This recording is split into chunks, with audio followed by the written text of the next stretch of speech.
ज़मीन हमारा घर जो हमारी हर ज़रूरत को पूरा करती है। हम इसे बिना सोचे ही अपनी रोज़मर्रा की ज़िंदगी जीते रहते हैं। लेकिन क्या आपको पता है कि हमारी ये ज़मीन अपनी ज़िंदगी के 4.5 अरब साल गुजार चुकी है। इसका मतलब हमारी ज़मीन की उम्र अब 4.5 अरब साल है।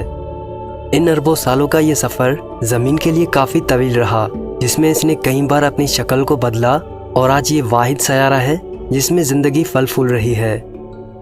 आज जो भी रिसोर्सेस इंसानों के लिए ज़मीन पर मौजूद हैं, उनके बनने की कहानी करोड़ों और अरबों साल पुरानी है। जाहिर है कि ज़मीन का ये सफ़र इसके लिए बहुत ही मुश्किल रहा होगा, लेकिन इसे मौजज़ा कहें या कुछ और, पर हमारे निज़ाम शमसी में ज़मीन ही एक ऐसा सयारा बन पाया जिसने खूबसूरत ज़िंदगी को जन्म दिया। हमारी ज़मीन लाखों सालों तक खौफनाक टेम्परेचर से जलती रही और कई सालों तक यहाँ पानी ही बरसता रहा। कभी इसने रूह को जमा देने वाली आइस का सामना किया तो कभी आतिश विषाओं के दहकते शोलों के वार झेले, पर हमारी ज़मीन इन सबको बर्दाश्त करके निज़ाम शमसी का एक खूबसूरत सयारा बनकर आज हमारे सामने है। ये देखना बहुत ही दिलचस्प होगा कि ज़मीन ने ये अपना सफ़र कैसे तय किया। आज से करीब 4 अरब साल पहले जब ज़मीन को वजूद में आए सिर्फ 50 करोड़ साल ही हुए थे, तब ज़मीन ने अपना ये सफ़र तय किया था। आज साइंस की डेटा की मदद से हम काफ़ी हद तक सही अंदाज़ा लगा पाए हैं कि आज से करीब 4 अरब साल पहले हमारी ज़मीन कैसी रही होगी। तो आइए वक्त में पीछे चलकर आज से करीब 4 अरब साल पहले ज़मीन पर एक दिन की शुरुआत करते हैं। हम अपने इस सफ़र में देखेंगे कि 4 अरब साल पहले इसी ज़मीन पर एक दिन गुजारने का एक्सपीरियंस कैसा होता है। 4 अरब साल पहले ज़मीन की एक सुबह।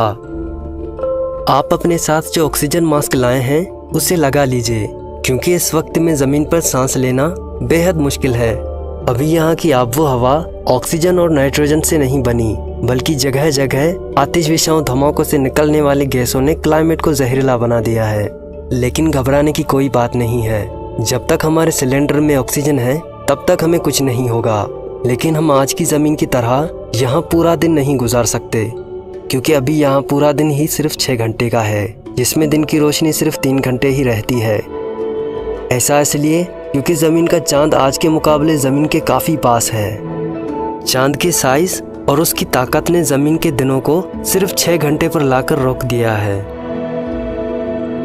इस वक्त ज़मीन का नज़ारा देखने में कुछ ज़्यादा अच्छा नहीं है, क्योंकि हर जगह बंजर ज़मीन और चट्टानें ही दिखाई देती हैं, जिनके बीच भड़कता लावा दरिया की तरह बह रहा है।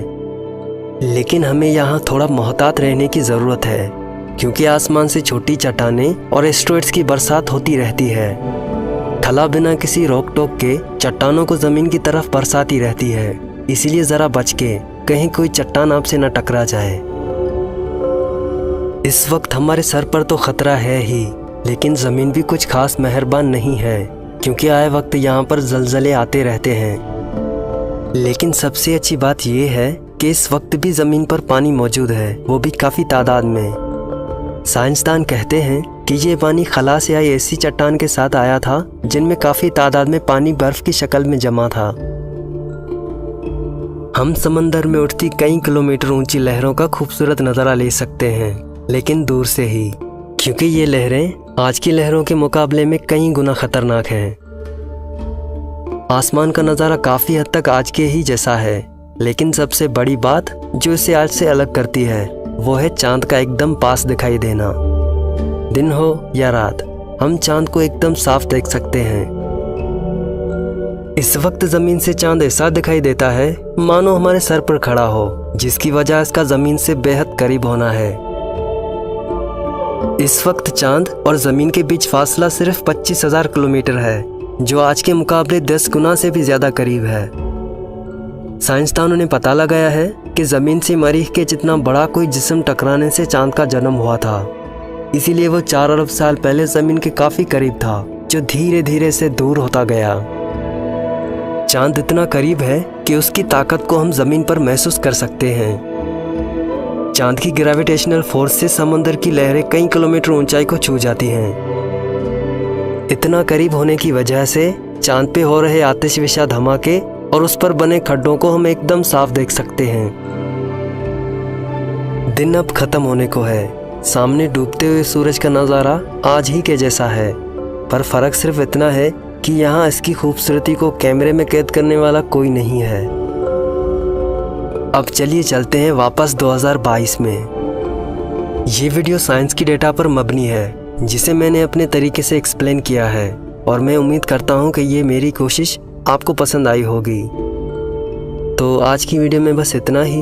अगर आपको इस वीडियो से थोड़ी सी भी इन्फॉर्मेशन मिली हो तो इस वीडियो को लाइक और शेयर कर देना और मज़ीद ऐसी वीडियोस के लिए इस चैनल को सब्सक्राइब करके साइड वाली घंटी को दबा देना ताकि मेरे चैनल से रिलेटेड कोई भी अपडेट आप मिस ना कर पाएँ।